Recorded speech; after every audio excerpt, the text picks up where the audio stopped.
21-րդ դարի գիտությունը կենսաբանությունն է։ Burnout ասվածը չխանգարի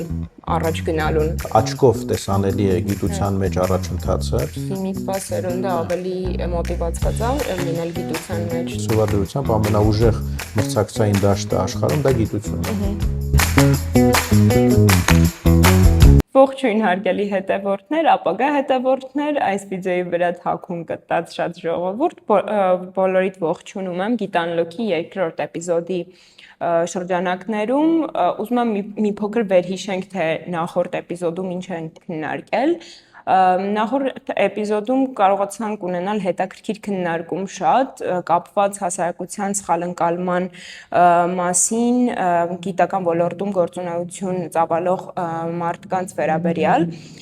իսկ այսօր մի փոքր կշեղվենք հասարակությունից, անցնելով ավելի գիտնականի բուն կյանքին, այսինքն գիտնականները շատ ժամանակ դառնում են թիմի ղեկավարներ, իսկ այդ ճանապարհը նրանց համար շատ բարդ է, քանի որ բարդ է համատեղել գիտությունը եւ տնօրեն լինելու այդ բեռը։ Եվ այսօր մեզ հյուր է եկել Կարեն Թրչունյանը, ով հանդիսանում է Երևանի պետական համալսարանի պրոֆեսոր եւ հանդիսանում է նաեւ Երևանի պետական համալսարանի կենսաբանության գիտահետազոտական ինստիտուտի տնօրեն, ինչպես նաեւ մանրէաբանական կենսատեխնոլոգիաների, կենսավառելիքի եւ նորարարական կենտրոնի ղեկավար։ Նշեմ, որ այս տարիների ընթացքում նա հանդիսացել է իմ գիտական ղեկավարը եւ անընդհատ խորհուրդներով իմ կողքին է եղել գիտական ամեն հարցում եւ նշեմ, որ բացի նրանից, որ այսքան մեծ պաշտոններ կա նրա ուսերին դրված, նա շարունակում է լինել շատ առաջադեմ գիտնական եւ փորձում է մեր Հայաստանի պատիվը միջազգային հարթակներում բարձր պահել հենց գիտության առումով։ Պարոն Թրչունյան, շնորհակալություն մեր հրավերը ընդունելու համար։ Ուզում եմ մի փոքր ներկայացնեք ձեզ, թե ինչպես եք հասել ըստ կետին ձեր կյանքում, ինչ ճանապարհով եք անցել ու արդյոք կարծում եք, որ հասել եք ձեր վերջնակետին, թե անընդհատ առաջ եք նայում։ Նախ շնորհակալություն հրավերի համար եւ այս ոդքասթը կազմակերպելու համար։ Սկսեմ վերջից, իհարկե վերջնակետ չկա, իմ կարծիքով սա դեռ սկիզբն է եւ շատ դեռ անելիքներ կան անելու եւ ես իմ բնավորությամբ այդ վերջնակետ բառը չեմ սիրում,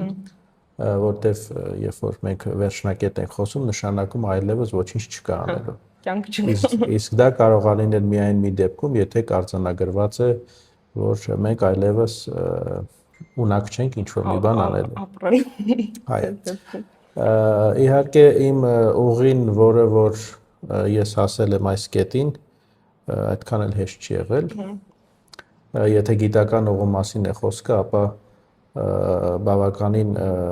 երիտասարդ տարիքից ես փորձել եմ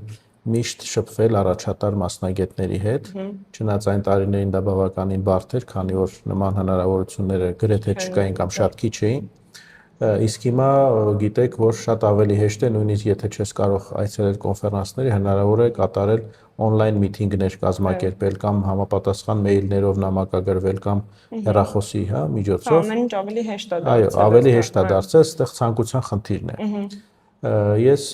առաջին անգամ երրորդ կուրսում մասնակցեցի գիտական կոնֆերանսին, 2 հատ խոշորագույն, լավ հիշում եմ, դա Ամերիկայի կենսաֆիզիկական ընկերության տարեկան ժողովն էր եւ եվրոպական կենսաէներգետիկական կոնֆերանսներ,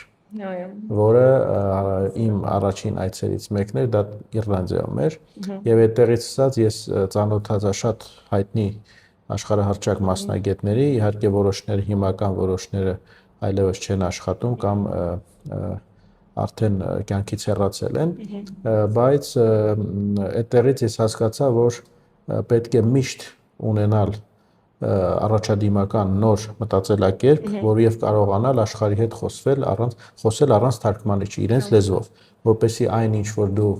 կատարում ես, հետազոտում ես, իրականացնում ես, նախ հասանելի լինի եւ երկրորդ հասկանալի լինի։ Իսկ ուզում եմ հասկանալ միշտ իմացել եք, որ դուք շարունակելու եք ձեր ուղին գիտությամբ, այսինքն փոքրուց եղել է այդ ասենց ասած հետաքրքրվածությունը, որ սկսել եք հենց օրինակ երկրորդ կուրսից շատ քչերը կուզանային գնային մասնակցել կոնֆերանսի, դուք այսինքն փոքրուց ես գիտեմ, որ դուք փոքրուց հենց մեծացել եք գիտական ընտանիքում, հենց Արմեն Թրչունյանը պրոֆեսոր ձեր հայրն է, ինչը կարևոր է ինձ թվում է նշել, ու արդյոք դա ինչ-որ ձևով ազդեցություն է ունեցել ձեր վրա, թե դուք կուզենայիք այլ ուղիով էլ ինչ-որ շարունակել։ Իհարկե գիտական ընտանիքում ապրելը դա բնականաբար ուներ որոշակի ազդեցություն, բայց այնպես չի, որ ես միշտ մտածում որ պետք է այդ գիտական ուղին լինի կամ շարունակեմ։ Միգուցե ինչ որ ժամանակ ես սովորեի, որոշակի հետազոտություններ կատարեի եւ լքեի գիտական ուղին եւ գնայի առաջ, այսինքն այնպես չի, որ ես մտածել եմ հինցի սկզբանե, որ պետք է այն ինչ հիմա կա, այդպես լինի։ Դեռ հետաքրքրությունն է գրավել, շփվելը մարդկանց հետ, քո ասած հետազոտությունները կատարած եւ քո ասած առաջ տանելը, քո տեսակետ առաջ տանելը եւ իրենց լսելը, բախումները, տեսակետների, այ դա է նաեւ խթանել, որ դու ավելին խորանաս, ավելի կարողանաս անես եւ որպեսի նաեւ ներկայումս արդեն ունենաս նաեւ քո խոսքը ոչ միայն հայաստանյան մասշտաբներում, այլ նաեւ համաշխարհային մասշտաբներում եւ նաև լինես, ինչպես դուք ասացիք, մրցունակ, որովհետև այսօրվա դրությամբ ամենաուժեղ մրցակցային դաշտը աշխարհում դա գիտությունն է։ Իսկ գիտությունից դեպի ղեկավար, ինչպես նշեցի արդեն, դուք նաև տնօրեն եք մեծ ինստիտուտի ու նաև թիմի ղեկավար եք, ո՞նց եք կարողացել այդ գիտությունից դեպի ղեկավար անցումը կատարել ու արդյոք ամբողջությամբ օրինակ հիմա ղեկավարությամբ եք զբաղվում ու այդ ամեն ինչը խանգարումած է գիտական ոլորտում ինչ որ առաջադիմություն ցուցաբերելուն, թե դուք կարողանում եք համատեղել այդ ամենը իրար ու ինչ ձևով եք կարողանում դա անել։ Դեռևս հաջողվում է համատեղելը, ես չգիտեմ դա ինչքան կտևի, ես կարծում եմ եթե այն օրից սկսած որ ես հասկանա որ դա հնարավոր չի համատեղել, բնականաբար ղեկավար պաշտոնը կլքեմ, որտեղ ինձ համար առաջնայինն է իմ հետաքրքրությունները բավարարելը, իսկ ղեկավար պաշտոնում հետաքրքրություններ բավարարել հնարավոր չի։ Շատ ապշել է այդ էներգիան, ոնց եք կարողանում։ Եվ իհարկե ղեկավարել, հայաստանյան պայմաններում բավականին մեծ հետազոտական ինստիտուտ, այդքան էլ հեշտ չի, առավել եւս որ մենք վերջին տարիներին ունենք շատ մեծ առաջընթաց, իհարկե ինֆրակառուցվածքի տեսանկյունից, նորաթարմացումների, նաև նոր սերնդին օգնելու, ինտեգրելու, որպեսզի մենք կարողանանք ապահովել մեր շարունակականությունը եւ սերնդափոխությունը լինի ժամանակին եւ առանց մեծ ցնցումների, եւ իհարկե ղեկավար չի նշանակում միայն ֆորմալ ղեկավար, դու պետք է կարողանաս տարբեր ուղղություններով, այսինքն մեր ինստիտուտում կան կենսաբանության գրեթե բոլոր հետազոտական ուղղությունները, փորձել խորանալ, հասկանալ ամեն մի լաբորատորիայի թեկուզ նեղ ուղղվածությունը ինչին է վերաբերում եւ փորձել այնտեղ ունենալ, օգնել եւ փորձել ուղղորդել, եթե հնարավոր է, որպեսզի ունենանք մենք այնտեղ առաջընթաց, որովհետեւ ես կարծում եմ, որ 1-2 ուղղությամբ մենք չպետք է սահմանափակվենք, մենք պետք է հնարավորինս նոր ուղղություններ ներմուծենք, եթե չկա, ապա մտածենք ինչպես, եւ դա էլ կբերի իր հերթին նոր գիտելիքի ստեղծման եւ բնականաբար երիտասարդներն էլ հուսանք կմտնեն ավելի կխորացնեն այդ ոլորտում, իսկ թիմի ղեկավար որպես դե ցանկացած գիտնական, որը որ ուզում է հասնել իր նպատակներին, հետաքրքրասիրությունից ելնելով իհարկե, պետք է ունենա թիմ։ Հա, բայց դուք շատ փոքր թիմով եք, չէ՞, սկսել ու հիմա որ դիտարկում ենք, շատ մեծացել է այդ թիմը ու յուրաքանչյուրը ունի իր ուղղվածությունը։ Ոնց եք կարողանում այդ ամեն ինչը կարգավորել, ասենց ասած։ Իհարկե թիմը շատ մեծացել է, բայց ես միշտ մենակ եմ, այսինքն մեկ հոգի եմ։ Ոնց եք կարողանում այդ ամեն ինչը կառավարել։ Դե իհարկե դա ժամանակատար է իհարկե շատ։ Դե ստացվում է, որ ես փորձում եմ ճիշտ ժամանակը բաշխել եւ հնարավորությունինս ճիշտ այն հետազոտողներին, այն թիմի անդամներին, ովքեր ենթադրում եմ այս ուղղությամբ կարող են աշխատել, ճիշտ ուղղորդել եւ ճիշտ դնել այնպիսի հանձնարարել այնպիսի մեթոդներ, այնպիսի հետազոտական աշխատանքներ, որ ես կարծում եմ, որ այդ մարդը ունակ է անելու, որտեղ այդ թիմի ղեկավար եւ լիդեր դա նշանակում որ դու կարողանաս հասկանաս թե այս մարդը ինչ կարող է անել։ Դու չի կարելի բոլորին նույն հանձնարարությունները տալ եւ բոլորից պահանջել նույնը։ Դա ռեալիստական չի։ Այս ամեն ինչը ձեզանից շատ էներգիա է, չէ՞, խլում։ Այո, շատ։ Ինչպես շատ էներգիա է խլում, համոզված եմ, որ հակառակն էլ նաև էներգիա տալիս է։ Բայց այն մնացած ժամանակը, որ մի փոքր ազատ ժամանակ եք ունենում, ինչ ձևով եք այդ էներգիան հետ բերում, որ այսքան ծախսում եք ամբողջ ընթացքում, ինչ որ գաղտնիք ունեք։ Ինչ որ հատուկ գաղտնիք չունեմ, ես փորձում եմ նաև տարբեր մշակութային միջոցառումների մասնակցել, այցելել եթե հնարավոր է երկրից բացակայել ոչ միայն հանգստյալ նաև թեկուզ որոշակի այցելություններ իրականացնել, որպեսզի մի փոքր ցրվես այս առօրյայից եւ կարողանաս հետո ռեստարտ եղած կամ ապդեյթ եղած հետ գաս, որովհետեւ նման ռեժիմով ամենօրյա ամեն րոպեի աշխատել դա այդքան էլ հեշտ չի, մանավանդ ներկա պայմաններում, որ մենք այնքան անելիքներ ունենք անելի, օրեցօր այդ անելիքները շատանում են։ Անընդհատ էլ ասում եք, որ ժամանակը շատ արագ է ու չի հերիքում։ Եվ ամենակարևորը, որ անընդհատ նոր կապեր են ստեղծվում, նոր գիտնական հետ համագործակցություն եւ այդ ամենը, ասենք 2-3 հոգանոց թիմից հիմա մենք վերածվել ենք բավականին մեծ թիմի եւ ոչ միայն անդամների տեսանկյունից համագործակցողներն էլ շատացել։ Եվ մենք դարձել ենք, քանի որ պատասխանատվություն է կրում ոչ միայն աշխարհի առջև, որտեղ ունենք որոշակի հեղինակություն եւ համբավ, հա, այդ ոլորտում եւ աշխարհն էլ մեզնից սպասում է, սպասելիքներ ունին ու մեր համագործակցողները։ Եվ մենք պետք է ուզենք, չուզենք, մենք պետք է գնանք առաջ, որտեղ մեզնից սպասում են, այ ինչ հոդվածներ են տպելու, ինչ հետազոտություն արեցին, ինչ գաղափարներ տվեցին։ Իրենք էլ մրցակցության մեջ են, էլի մտել։ Այսինքն եթե մենք առաջ մտածում ենք, որ մենք հնարավոր չի ընդհանրապես մրցակցենք զարգացած երկրների գիտնականների հետ, հա, իսկ հիմա նա է լավ, որ մենք ոչ միայն մտածում ենք, մրցում ենք, մրցակցում ենք եւ միգուցե շատ դեպքերում առավել ենք։ Իսկ եկող սերունդին, այսինքն երիտասարդներին, ովքեր ուզում են շարունակեն գիտության մեջ իրենց ուղին ու հետագայում էլ պլանավորում են լինել ինչ-որ թիմի ղեկավար, ինչ խորհուրդ իրենց կտաք, ինչպես վարվեն ու ինչպես գծեն այդ ուղին, որ ոնց որ կեսից չդեմոտիվացվեն, այլ մոտիվացված գնան առաջ, օրինակ հենց ձեր օրինակով կարող է որոշները մոտիվացվեն, բայց ձեր կողմից հենց ինչ խորհուրդ կտաք նոր սերնդին ես խորհուրդ կտամ առաջինը ընտրել ճիշտ ղեկավար։ Որովհետև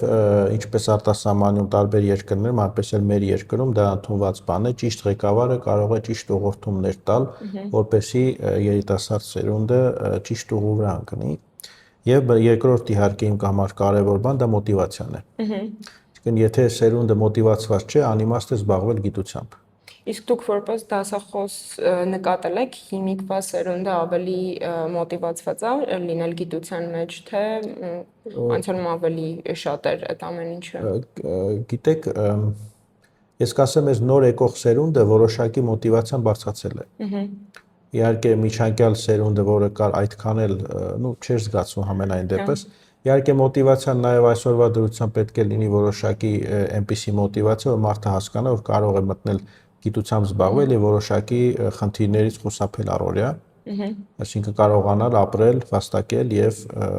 հնարավորություն ունենալ աշխատել, որտեղ համալսարանը, Երևանի պետական համալսարանի ընդհանրապես գիտական կամ դասախոսական աշխատանքը Երևանի պետական համալսարանում դա պետք է նաեւ աշխատաշուկա դիտարկվի, այլ ոչ թե ես եկա, սովորեցի եւ դուրս գամ եւ գնամ ինչ-որ մի այլ տեղ աշխատեմ, սա նաեւ աշխատաշուկա է, բավականին մեծ։ Շատ մեծ ու իդեպ մենք նախորդ էպիզոդում խոսել ենք հենց դրա մասին, թե հասարակությունը ինչ ձևով է վերաբերվում գիտության ոլորտում գործունեություն ծավալող մարդկանց ու ինձ թվում է հենց ձեզ դիտարկելով էլ կարելի է այդ ամեն ինչը, այդ կարծրատիպը փոխել, հասկանալով, որ այո, միշտ առաջ գնալու տեղ կա գիտական ոլորտում ու շատ ճիշտ եք ասում, որ երիտասարդ սերունդը պետքա ճիշտ ղեկավար ընտրի, որովհետև հենց ղեկավարից է կախված այդ մոտիվացիան ու կարծում եմ հենց ղեկավարին ճիշտ ընտրելով էլ նոր սերունդի եկող այդ ուսանողները կհասկանան, թե իրանք ինչ ձևով կարող են ղեկավարել հետագայում իրենց թիմը։ Իսկ ընդհանուր առմամբ կարծում եք, որ դեռ դպրոցի տարիքից երեխաները պետք չի լսեն իրենց ծնողներին, ովքեր իրենց ասում են մի գնա գիտության ուղղությամբ, որովհետև այնտեղ գումար չկա, այնտեղ հստակություն չկա, այլ ճիշտ չեք գտնում, որ դպրոցականը պետքա ինքը իրանով այդ որոշումը կայացնի ու գա գիտական ուղղությամբ ու ոնց կարելի է ազդել այդ ամենի վրա։ Իհարկե ապագա ուսանողը պետք է ինքը որոշի, որ ոլորտն է ուզում իրեն հոգեհարազատ է եւ ընդունվի եւ սովորի եւ այդ կարծրատիպը հին, որ գիտության մեջ գումար չկա, գիտությունը հետաքրքիր չի, այլևս կարծում եմ տեղին չի, որովհետեւ աչքով տեսանելի է գիտության մեջ առաջընթացը եւ եթե խնդիրներ կան տեսանելիության, ապա մենք բազմաթիվ աշակերտների ենք հայտնի է, չէ՞,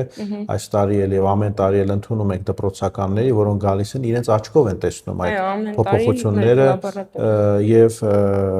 հետո կարողանում են ավելի ճիշտ կողմնորոշվել եւ ամենակարևորը վերջին տարիների պետության կողմից ներդրումները, որոնք որ իրականացում են առնվազն գիտության ոլորտում ենթակառուցվածքների բարելավման, տարբեր դրամաշնորհների առկայության, նաև խթանում են հենց երիտասարդներին, որոնք որ կկարողանան մտնել գիտություն եւ շարունակել իրենց աշխատանքը գիտական ոլորտում։ Եվ բացի դրանից, օրինակ գիտության փառատոնը, որը դպրոցական է, համադպրոցական գիտության փառատոնը, չէ՞, ամեն տարի լինում եւ ամեն տարի ավելի հետաքրքիր պրոյեկտներ են իհայտ գալի, ավելի էնտուզիազմը շատանում է, այսինքն մենք ինստիտուցիոնալ որոշակի հնարավորությունները, գործունեություն եթե դիտարկենք, ապա կտեսնենք, որ դեպի դրականը փոփոխություններն ավելի շատ են եւ այն հին կարծրատիպերը, որոնք կային, այլևս որոշակի ջափով կոտրվել են, իհարկե ամբողջական չեն կոտրվել, բայց հենց մեր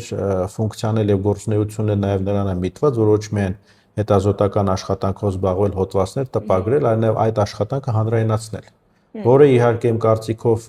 բավականին բարդ գործընթաց է, որպեսզի կարողանալ հանրության հետ շփվել քո աշխատանքները ներկայացնելով եւ մենք էլ փորձում ենք ինչքան հնարավոր է տարբեր մեթոդներով եւ նմանատիպ մեթոդներով եւ օրինակ ռադիոյով, սոցիալական ցանցերով, հարթակներով փորձել կիսվել, կիսվել թե ինչ մենք ինչ ենք անում, ինչով ենք զբաղվում եւ ինչու համար է կարեւոր գիտությունը երկրի համար, տվյալ դեպքում ապագա ուսանողի, աշակերտի համար եւ ընդհանրապես մարդու եւ ազգի բարօրության եւ հանրային բարիք ստեղծելու համար գիտնականները ինչքան կարևոր են։ Ու սկսալի ասել մեսիջը ծնողներին երևի հենց այո, որովհետև հենց ծնող կախյալ կապով է էլի շատ ժամանակ երեխան ընտրում իր ուղղությունը ու կարծում եմ այս շատ լավ առիթ է նաև այն ծնողների համար, ովքեր անդադ փորձում են հետ պահել իրենց երեխաներին գիտական ուղղություն ընտրելուց, որպեսզի նրանք հասկանան, թե ինչ առաջընթաց է ապրում այս պահի դրությամբ գիտությունը մեր Հայաստանի Հանրապետությունում ու չգիտեմ, շատ հետաքրքիր էր ընդհանուր քննարկումը, ես կուզենամ մի փոքր sense ամփոփող խոսք ասեք մեր դիտողներին ինչ ձևով նրանք շարունակեն լինել մոտիվացված գիտության մեջ եւ այդ burnout ասվածը նրանց չխանգարի առաջ գնալուն, քանի որ դուք ասացիք, որ վերջնակետ չկա, քանի դեռ ապրում ես, քանի դեռ շնչում ես, ինչ ձևով այդ էներգիայի անկումից խուսափեն։ Դե նախ եւ առաջ ես խորհուրդ կտամ, որպեսի հետևեն նորություններին եւ ժամանակակից պատկերացումները նաեւ մտնեն մեր տարբեր աշակերտների մտածելակերպի մեջ, այսինքն եթե գիտական նոր նորություններ կան, ապա փորձեն հնարավորինս համացանցով հետևեն,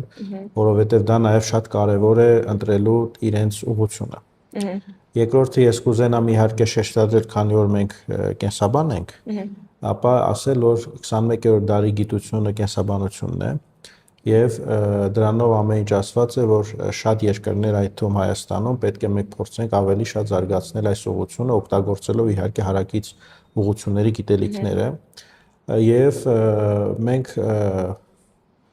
կփորձենք իհարկե ինչքան հնարավոր է նոր մեթոդներով, նոր գիտելիքներով հարստացնել մեր կրթական process-ը, ինչպես նաև նոր հնարավորինս երիտասարդներ ներգրավել գիտության մեջ, որպեսզի մենք կարողանանք այդ շարունակականությունը ապահովել, բայց այդ շարունակականությունը ապահովելու համար մեզ պետք է շատ լավ երիտասարդ սերունդ, որը գա եւ համալրի մեր շարքերը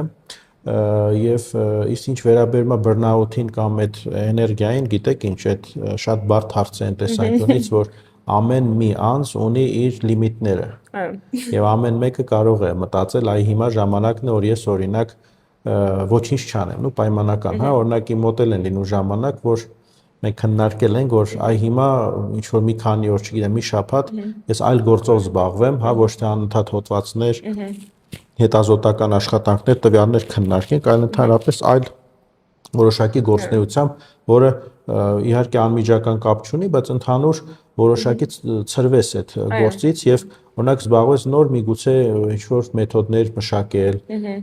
մտածել թե ինչպես կարելի է բարելավել կրթական որոշակի process-ներ կամ ընդհանրապես նստել եւ որոշակի այսպես չգիտեմ աշխատանքից հետո մշակութային որոշակի միջոցառումներ այցելել, որպեսզի ծրվես։ Ուղղակի կարելի է քաղաքից դուրս ոչինչ չանել, այցելել, գնալ գալ, որպեսզի այդ burnout ասածը տեղի չունենա, որովհետեւ ի վերջո մենք դի հասկանանք, որ այնքան է շատացել աշխատանքը եւ իհարկե պահանջներն էլ, եւ քանի որ մենք ուզում ենք մրցակցել աշխարհի հետ, իսկ այդ մրցակցությունը բնականաբար պետք է բերի ավելի շատ տանջանքի, ավելի շատ աշխատանքի, բայց իհարկե նաեւ ավելի շատ եթե հաճելի է այդ գործը, եթե հաճելի չի, ապա ինչքան էլ ուզենաս լավ ստանես, լավ ստացվի, չի լինի։ Այսինքն կարելի ասել ամփոփում է նաև որ պետքա մարդ սիրելով անի այն ինչ որ անում է եւ ձգտում ունենա պարտադիր, ինչպես նաև ցանկությունն է այդտեղ մեծ դեր խաղում, բայց նաև վերջում կարևոր է չմոռանալ, որ յուրաքանչյուրս մարդ ենք ու պետք է հոգ տանենք նաև ինքներս մեր մասին։ Եվ ամենակարևորը, որ երիտասարդները պետք է հասկանան, որ իրենք էլ ունեն որոշակի պատասխանատվություն։ Կրթության շարունակականության, սերնդափոխության եւ գիտական այդ միտքը եւ գիտական դպրոցները, որոնք ստեղծված են, այդ թվում մեր, այսինքն մեր խմբում, մեր թիմում շարունակական բնույթ կրեն։ Այլապես այն աշխատանքը կատարված այն էներգիան, այն որը մենք բոլորս ջանք ենք թափում, ինչ որ մի օր կդառնա ապարդյուն, եթե շարունակականություն չլինի։ Այսինքն այդ մեթոդները, այն ամեն ինչ որ դու սովորում ես, կարողանաս փոխանցել հաջորդ սերնդներին, որպեսզի նրանք էլ ինչ որ ձևով լինեն կոմպետենտ մասնագետ ու կարողանան շարունակել այդ ուղին, դրա մասին է խոսքը, ինչը շատ տրամաբանական է։ Որտեվ նաև հիմա եթե այսպես դիտարկենք, այդ խոսքս նա վերաբերում է ապագա ուսանողներին, եթե նախկինում մենք չունեինք լավ սարքավորումներ եւ ուսանողները չէին կարողանում օգտվել միայն տեսական, հա, գիտելիքներ էին ստանում, ապա ներկայումս մենք շատ լավ հագեցած ենք տարբեր գերթանկարժեք սարքավորումներով, որոնցով ուսանողները հենց իրենք անձամբ աշխատում են եւ դա էլ հետագայում բերելու է նոր գիտելիքի ստեղծմանը եւ կամ ավելի հեշտ այլ աշխատանքի այլ վայրերում անցնելուն։ Այսինքն դու ավելի ունենում ես հնարավորություն օգտվելու ժամանակակից ենթակառուցվածքից։ Ուսանողներն էլ պետք է ավելի հեռանկարային դիտարկեն այդ ամեն ինչը ու մաքսիմալը ստանան համալսարանից ու լաբորատորիաներից, որպեսզի հետագայում հաջողեն։ Այսքանն է կարծում եմ, շատ հետաքրքիր զրույց ունեցանք իրականում եւ ինձ էլ շատ հետաքրքիր էր թե դուք ինչպես եք կարողանում այդ ղեկավարելու հմտությունները ձեր մեջ անընդհատ զարգացնել ու կարողանալ այդ ամեն ինչը համատեղել իրար հետ, որովհետեւ շատ ապշելու բան է, որ դուք այստեղ անընդհատ ինչ-որ զանգեր եք ստանում, գործնական վիճակների մեջ եք, անընդհատ ինչ-որ տվյալներ քննարկում եք անում, բայց միևնույն ժամանակ էլ էներգիա եք դեռ պահպանում, գնալ երկրից դուրս, այնտեղ էլ կապեր ստեղծել ու այդ ամեն ինչը բերել ու պահպանել, չգիտեմ, ինձ համար շատ հաճելի էր այս զրույցը, որովհետև ձեզ մի փոքր էլ այլ տեսանկյունից այսպես ասած տեսա, լսեցի ու կրկին շատ շնորհակալ եմ, որ համաձայնվեցիք մասնակցել այս ոդքասթին։ Շնորհակալություն։ Էլի կմասնակցենք, եթե հնարավոր է։ Ավելի հետո գիտական ուղղությամբ էլ կշարունակվեն իհարկե ոդքասթները։ Այսքան է, կարծում եմ, դուք ինչ-որ խոսք ունեք ասելու մեր դիտորդներին։ Ես կուզենամ, որ մեզ շատ լսեն եւ իրենց առաջարկներն ներկայացնեն ինչ թեմաների շուրջ